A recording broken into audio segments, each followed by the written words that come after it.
सभी भक्तों को जय माता दी, जय मां शारदा। हम माई भक्त तंत्र गुरु कामाक्षी आप सभी का हमारी यूट्यूब वीडियो में हार्दिक स्वागत करते हैं। तो आज का हमारा टॉपिक है तंत्र में एक शिष्य का, एक साधक का क्या महत्व होता है। ठीक है, तंत्र में एक शिष्य और एक साधक का जो महत्व है आज हम उसका वर्णन करेंगे। एक साधक में क्या क्वालिटीज होनी चाहिए, एक शिष्य के अंदर अगर वो तंत्र साधक है तो उसमें क्या क्वालिटीज, क्या गुण होने चाहिए।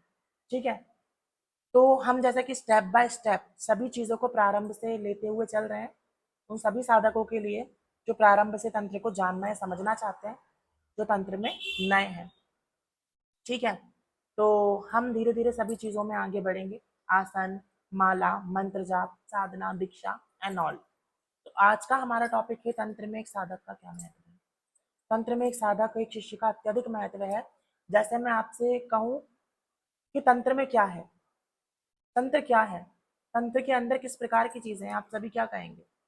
किसी का उत्तर ये होगा कि तंत्र में अत्यंत तीव्र मंत्र होते हैं, किसी का उत्तर होगा अत्यंत तीव्र यंत्र होते हैं, किसी का उत्तर होगा अत्यंत तीव्र सामग्रियां होती है, अत्यंत उग्र सामग्रियां होती है। ठीक है, लेकिन एक्चुअल में बिना साधक के सब अधूरा है, बिना साधक के कुछ भी पूर्ण नहीं है।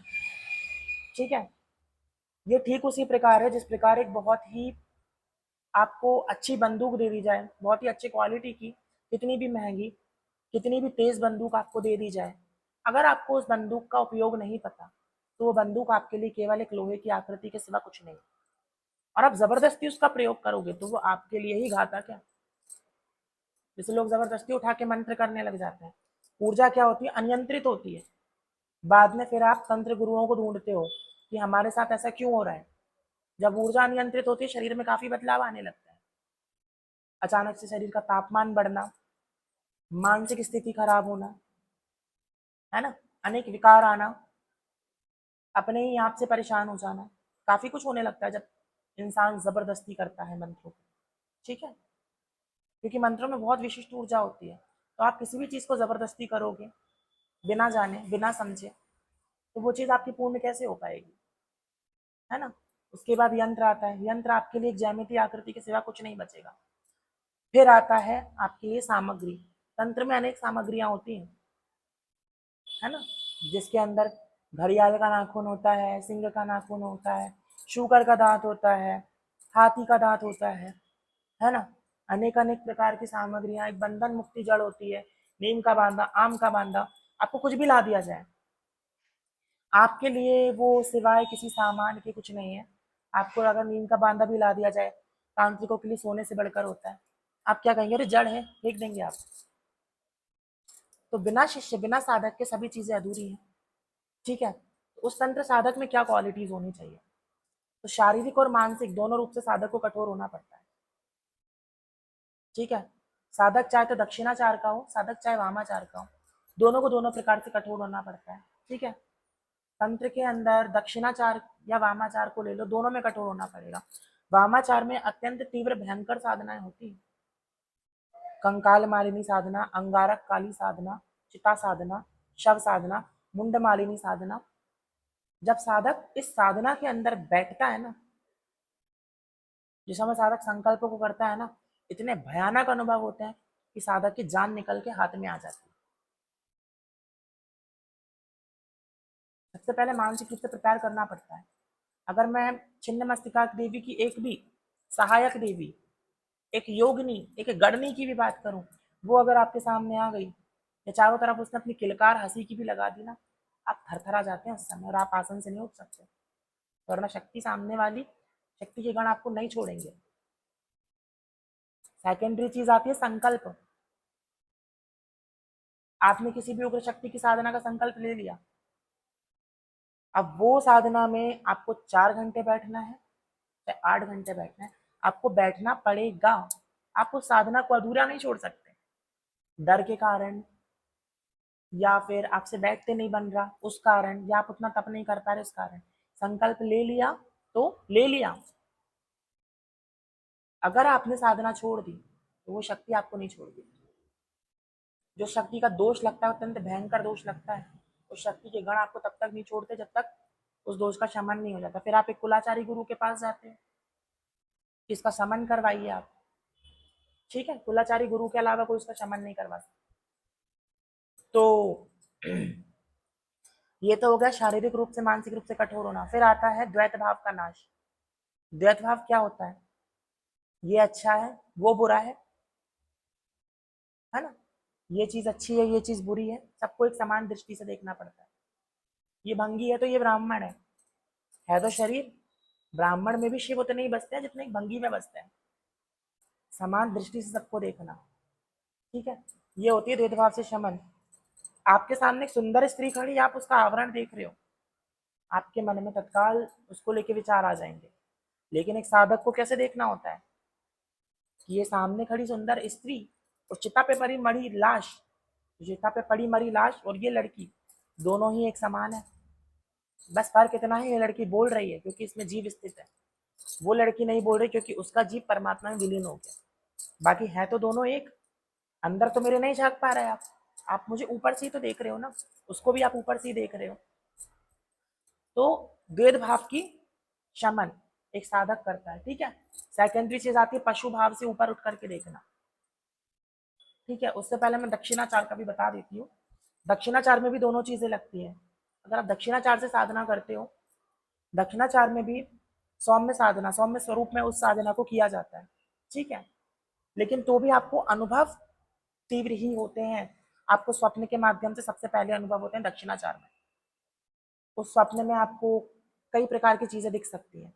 योग्य गुरु नहीं है तो आप उन्हीं चीजों में फंस के रह जाओगे कि ये दिख क्या रहा है ना, ये दिख क्या रहा है। आप वही सोचते रह जाओगे तो आप आगे कैसे बढ़ोगे। अनेक शिष्य साधक तो यही उलझ के रह जाते हैं, ठीक है।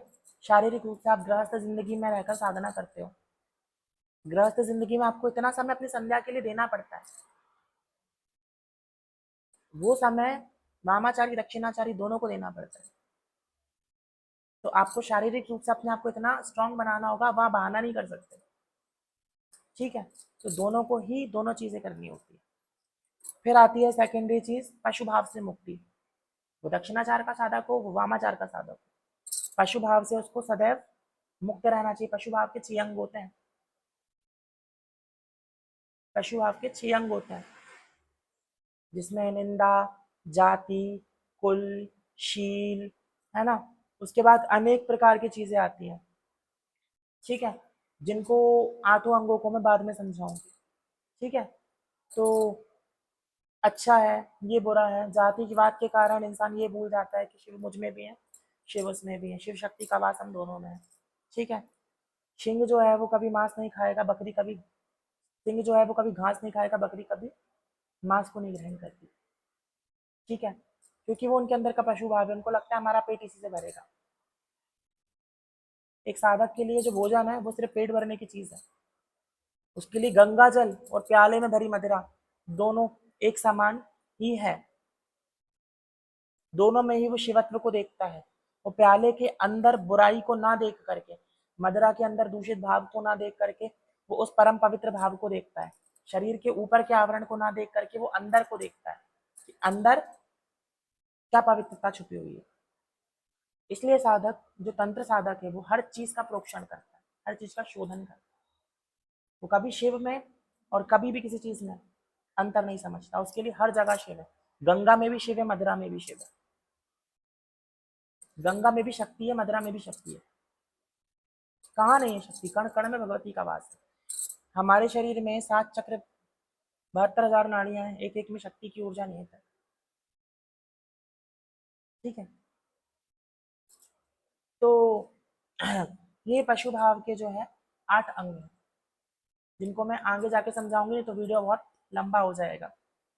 तो इन पशु भाव से जिस समय साधक का यज्ञोपवीत शाक्त परंपरा का साधक धारण करता है, ठीक है, उस वक्त साधक जब वो यज्ञोपवीत धारण करेगा तो पशु भाव से निकल करके वो साधक वीर भाव की ओर अग्रसर हो जाता है।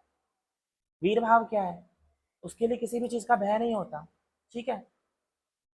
उसके लिए किसी भी चीज को लेकर डर की भावना नहीं होती, है ना। ये भी पशु भाव से एक मोक्ष है कि साधक के अंदर डर नहीं होना चाहिए। साधक को अच्छे बुरे से फर्क नहीं पड़ना चाहिए। हर एक को फेस करने के लिए साधक को तैयार रहना पड़ता है, इसलिए उसको वीर भाव का कहा जाता है। जिस को सामाजिक दृष्टिकोण से अपवित्र अशुद्ध कहा जाता है श्मशान को। वही साधक जो वीराचार का साधक है वो श्मशान को माता काली भगवान शिव का घर समझ के पवित्र मंदिर बना करके वहां साधना करता है। तो सबसे बड़ी चीज पशु भाव से मुक्ति है। ठीक है। फिर इसके बाद आती है गुरु के प्रति दृढ़ विश्वास और सच्ची और अटूट श्रद्धा। यदि साधक गुरु के प्रति अपने आप का पूर्ण समर्पण करता है तो ही साधक तंत्र क्षेत्र में आगे बढ़ पाता है, क्योंकि गुरु से ही साधक की नाव उस पार निकलती है, बिना गुरु के नाव डगमगा के डूब जाती है। ठीक है। तंत्र में गुरु के प्रति पूर्ण समर्पण एक शिष्य को करना चाहिए।